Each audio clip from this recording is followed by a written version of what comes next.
రాధ విషయంలో విక్రమ్ అయితే మాత్రం తన గురించి మంచిగానే ఆలోచిస్తాడు. ఇలా చిన్నప్పటి నుంచి కష్టాలు పడి ఒక పేదరికంలో ఉన్న అమ్మాయిని దుర్గా ఇంత టార్గెట్ చేసి అందులో నేను పెళ్లి చేసుకున్నాను అని చెప్పని తెలిసినా కానీ ఇలా టార్గెట్ చేస్తున్నాడు అంటే దీని వెనకాల ఎవరెవరున్నారో మొత్తం కూపితో సహా నేను లాగాలి అని అనుకుంటాడు. ఇంట్లో చూస్తే దమయంతి అలాగే ప్రియ అయితే దమయంతి ఏదో ఒక విషయంలో రాధ మీద ఏదో ఒక నింద వేసి ఇంట్లో నుంచి వెళ్ళిపోవాలి, లేదంటే స్టోర్ రూమ్లో ఉండాలి, ఇలా అంటూనే ఉంటుంది.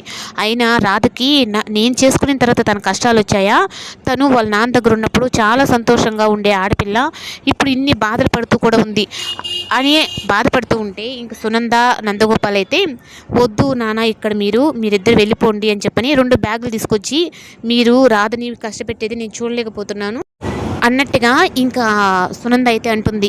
దానికి రాధ చెప్తుంది సమాధానం, నేను నిందపడి ఇంట్లో నుంచి బయట పెట్టకూడదు అత్తయ్య, నేను ఏ తప్పు చేయలేదని చెప్పి నిరూపించుకుంటాను అని అంటుంది. కానీ విక్రమ్ అయితే మాత్రం నేను ఏదో ఒకటి చేయాలి, కానీ ఇలాగైతే మాత్రం రాధ విషయంలో సైలెంట్గా ఉండకూడదు.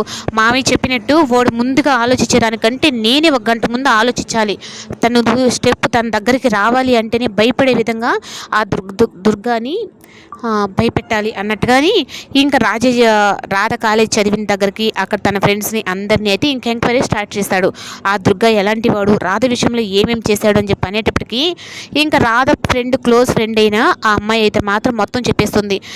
సార్ ఈ విధంగా తను చాలా ఏడిపించాడు, దానివల్లే ఆ అమ్మాయి కాలేజీ కూడా మానేసిందని చెప్పనని ఒక పక్క రౌడీలను కూడా ఇన్ఫార్మర్స్ని పెట్టి దుర్గాగాడు ఏ స్టెప్ తీసుకుంటున్నాడో అవన్నీ కూడా తెలుసుకుంటూ ఉంటాడు.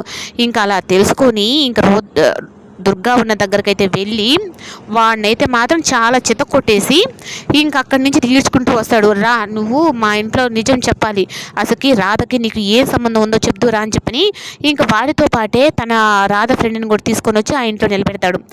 అలా పెట్టిన తర్వాత దుర్గా నాకు రాధకి ఏ సంబంధం లేదని చెప్పినా కానీ దమయంతి ప్రియ అయితే ఏంటి బావా ఇది ఒక కొత్త నాటకం ఆడుతున్నావా అంటే నువ్వు కొట్టి బెదిరించినంత మాత్రం ఎవడైనా నిజం అబద్ధమే చెప్తాడు కదా, ఆ మాత్రం కూడా తెలీదా అని చెప్పనని విక్రమ్ అడిగేటప్పటికి విక్రమ్ అయితే మీరు ఇలా మాట్లాడతారని తెలుసు, రాధ క్లోజ్ ఫ్రెండ్ తను, ఆ అమ్మాయి ఇప్పుడు చెప్తుందంటే అవును వాడు రాధని కాలేజీలో ఉన్నప్పుడు టార్చర్ పెట్టాడే తప్ప రాధ అయితే ఎవరిని ప్రేమించలేదు అని చెప్పానంటే విక్రమ్ సార్ని ఒకటే ప్రేమించింది, తన్నే పెళ్లి చేసుకుంది అన్నట్టుగా చెప్పేటప్పటికి అసలుకి వీళ్ళిద్దరికి ప్రేమ ఉందని చెప్పి నువ్వు చూసావా, రాధకి విక్రమ్కి ప్రేమ ఉందని చెప్పని నువ్వు చూసావా అని ప్రియ వచ్చి ఆ అమ్మాయిని అడిగి గట్టిగా అడుగుతూ ఉంటే నేను చాలాసార్లు వాళ్ళిద్దరిని చూశాను, అందుకే ప్రేమించుకుంటున్నారని చెప్పని అంటున్నాను.